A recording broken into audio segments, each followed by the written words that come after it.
지금부터는요. 재보선 이후에 과연 어떤 상황이 펼쳐질까 이 얘기입니다. 지금요.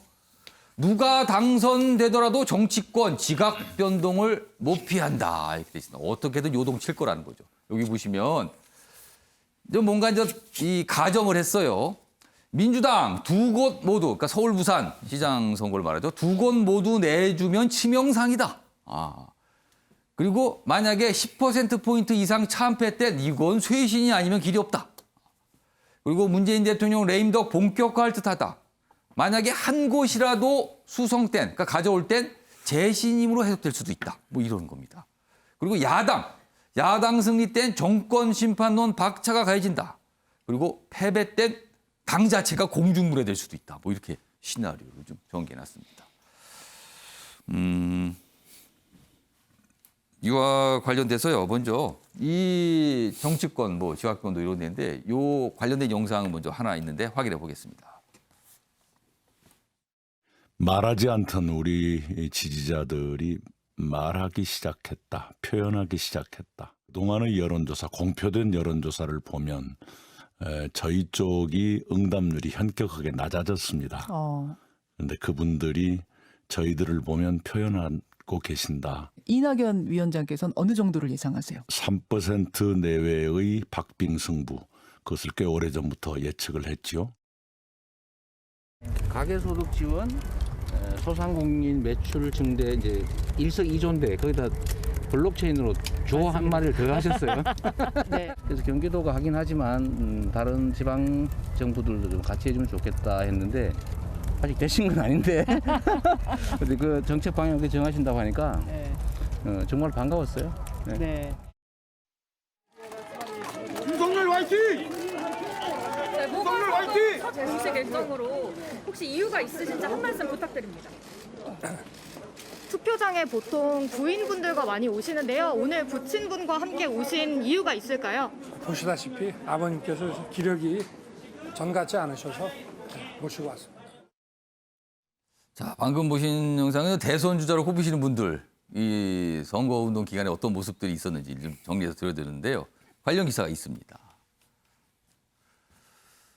뭐 숫자가 있네요, 지금. 대선 주자 앞에 뭐가 숫자가 있어요. 지금 만약에 0대2는 이재명, 1대1은 이낙연, 2대0 땐 윤석열 웃는다. 지금 대선 주자 꼽히신 분이 이 재보궐선거 결과, 서울시장, 부산시장 선거 결과에 따라서 누가 웃는가 이렇게 전망을 한 거예요. 0대2면은 여기는 민주당이 0이고 국민의힘이 2일 땐 이재명, 1대1은 각각이죠. 그럼 이낙연. 2대0은 민주당이 둘 다 할 땐 윤석열 운다. 이게 이런 분석이 있군요, 지금요. 여기 보면 좀 더 보겠습니다. 대선 후보 기상도입니다. 이 재보궐선거 결과에 따른. 여당 모두 지면 친문 책임 쇄신론 일어난다. 국민의힘 잠룡들 위축 벗어난다. 여당 한 곳 이겨도 이낙연에 힘 실린다. 야당 전패 땐 윤석열 야권 대체로. 대안이 없을 수도 있다. 뭐 이렇게 되는 거네요, 지금. 그래서 이렇게 숫자가 좀 나왔습니다. 자, 앞서서 여러 가지 이 기사와 이 얘기 같이 합해서 좀 해보겠습니다. 먼저 조대진 변호사. 네. 정치권 누가 돼도 정치권 지각 변동이 올 수밖에 없다. 이렇게 지금 전망하고 있거든요. 조대진 변호사 어떻게 보십니까? 저도 동일하게 생각을 하고요. 그 정당의 미래랑 각 대선 후보들마다 이제 희비가 많이 엇갈릴 것 같습니다. 결과가 어떻더라도 정치 그 판도는 이제 정계 개편이 불가피하다고 이렇게 보여지는데 일단 그 신문에서도 나왔다시피 민주당이 일단 승리를 한다면 대통령에 대한 신임을 다시 한번 시민들로부터 받았다라는 평가가 있을 수 있고요. 그리고 선거를 이끌었던 이낙연 지사에 관련돼서도 어쨌든 그 많은 그 태권 후보로서의 탄력을 받을 수 있는 상황이 될 것으로 생각이 됩니다. 그리고 이제 여당 측에서는 민주당의 승리를 두 곳에서 다 한다면 지금 친문으로 결집으로만도 앞으로 대통령 선거도 가능하다라는 판단을 할 가능성이 높고요. 그렇기 때문에 친문이 재결집돼서 대선 캠프에서도 이런 친문들의 목소리가 되게 커질 것 같다라는 그런 생각을 해볼 수 있습니다. 이에 반해서 이제 민주당이 두 곳을 다 승리를 하면 국민의힘 같은 경우에는 이제 당의 존폐를 생각을 해야 될 정도로 공중분해가 될 가능성이 있고요. 또 그러한 상황에서 오히려 이제 윤석열 전 총장 쪽에 더 이제 그 정치 개편의 중심이 잡힐 수밖에 중심축이 없는 그런 이동을 해버릴 수 있다. 그런 상황입니다. 그리고 일단 국민의힘이 2대 0으로 이긴다면 예. 국민의힘이 2대 0으로 이긴다면 민주당 그 지도부와 이낙연 전 총리, 이낙연 전 대표 같은 경우에는 예. 치명상을 입을 수밖에 없고요. 아마도 비대위 체제로 전환되지 않을까라는 생각이 듭니다. 그리고 아까도 말씀드렸다시피 친문만으로는 대통령 선거가 어렵다. 전통적 지지층만으로는 선거가 어렵다라는 생각 때문에 예. 지금 그 야당으로 있는 열린민주당이라든지 중도층을 끌어안는 그런 모습들을 좀 시도할 가능성이 좀 높아지고요. 그리고 그 김종인 그 비대위원장에 예. 관련돼서 좀 더 그 구애를 해서 다음 대통령 선거까지 맡기지 않을까 그런 생각을 좀 해봅니다. 조대진 변호사는 굉장히 많은 인물의 행보에 대한 전망을 쭉 지금 설명해 주셨어요. 지금 자 조금 더 좁혀 보겠습니다. 박수현 전 대변인께는요. 네. 이재명 경기지사 얘기를 좀 좁혀 보겠습니다. 예. 자 여기 이 한국일보 분석은요.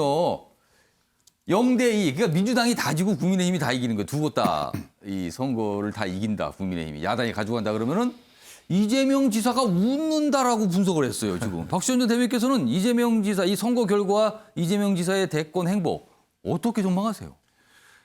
이제 그 민주당이 두 곳을 다 진다. 예. 그러면 선거를 이끌었던 경쟁자였던 이낙연 대표의 예. 이제 상대적 우위에 올라선다. 이런 일반적인 분석이고 예. 우리 조대진 변호사도 이렇게 말씀을 해주셨잖아요. 예.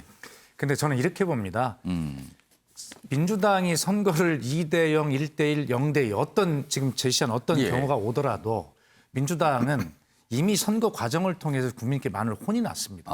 그렇기 때문에 이긴다 하더라도요. 또 진다 할 경우는 당연한 거지만 예. 이 쇄신론에 급격히 휩싸일 수밖에 없어요. 어차피 변해야 된다는 그렇습니다. 그렇지 않으면 안 되거든요. 이게 선거 기간 중에 예. 확인된 민심이지 않습니까? 예. 그렇기 때문에 안정적으로 이재명 지사가 뭐 상대적 우위로 올라올 것이다. 이런 일반론 가지고는 다음 대선을 치를 수 없다는 게 민주당 내부의 좀 위기의식이고요.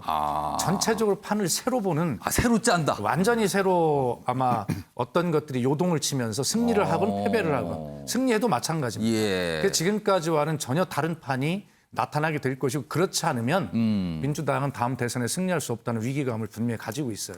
그래서 이런 일반적인 분석이 안 맞을 가능성이 훨씬 많습니다. 박수현 전 대변인께서는 다른 전망을 지금 예, 내놓으신 그렇습니다. 거예요, 지금. 예. 이런 거는 그거보다 그 이상의 어떤 완전히 새로운 판이 열릴 수도 있다. 이렇게 보시는 예, 거예요. 그렇게 될 겁니다. 예. 김병민 교수께는요. 김종인 비대위원장 행보 좀 질문도 드릴게요. 네. 본인은 매일 4월 8일 집에 간다고 그러거든요. 먼저 앞서서 관련 영상도 좀 준비돼 있거든요. 그것도 들어보겠습니다. 4월 8일이 되면은 여기서 사라질 거니까 내가 그 다음에 일어나는 일에 대해서는 내가 뭐라고 이러고 저러고 얘기할 필요가 느끼지 않는데. 진짜로 4월 8일 되면은 짐 싸서 집으로 가실 건가요? 진짜로요? 나는 헛소리 하는 사람 아니라고. 정계 개편하는 걸 밖에서 구경하는 게 재밌을 거예요. 자, 김병민 교수님. 네. 김종인 비대위원장 4월 8일 이후 행보 어떻게 전망하세요?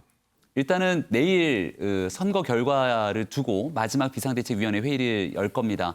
김종인 위원장이 이 주어진 책무 아마 서울시장, 부산시장 보궐선거를 다 이겨내면 100% 임무 완료가 될 겁니다. 국민의힘의 명호는 사실 지난달에 있었던 안철수 대표와의 단일화 과정이 거의 분기점이었습니다.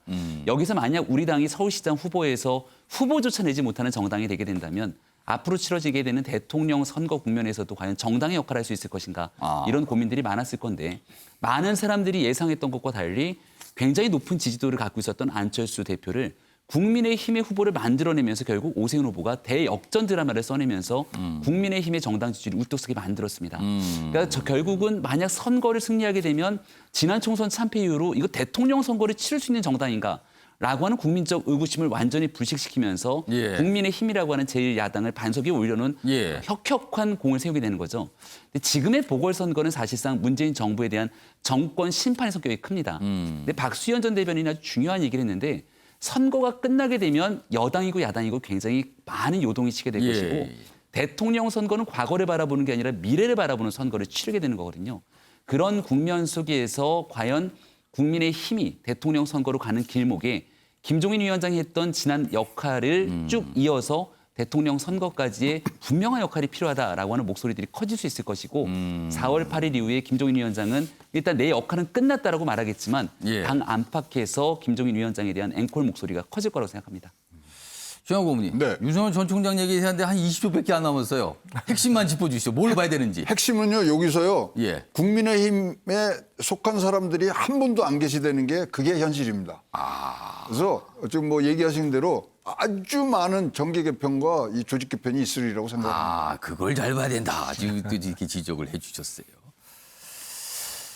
자, 차기 서울시장과 부산시장 누가 될 것인가 오늘 저 결정이 되겠죠. MBN은요 오늘 오후 8시 15분 ARS 출구 조사 결과를 발표합니다. 빠르고 정확한 개표 방송 MBN의 4.7 민심의 선택과 함께 하시기 바랍니다. 아침의 매일경제 오늘은 여기서 마무리하겠습니다. 시청해 주신 여러분 고맙습니다.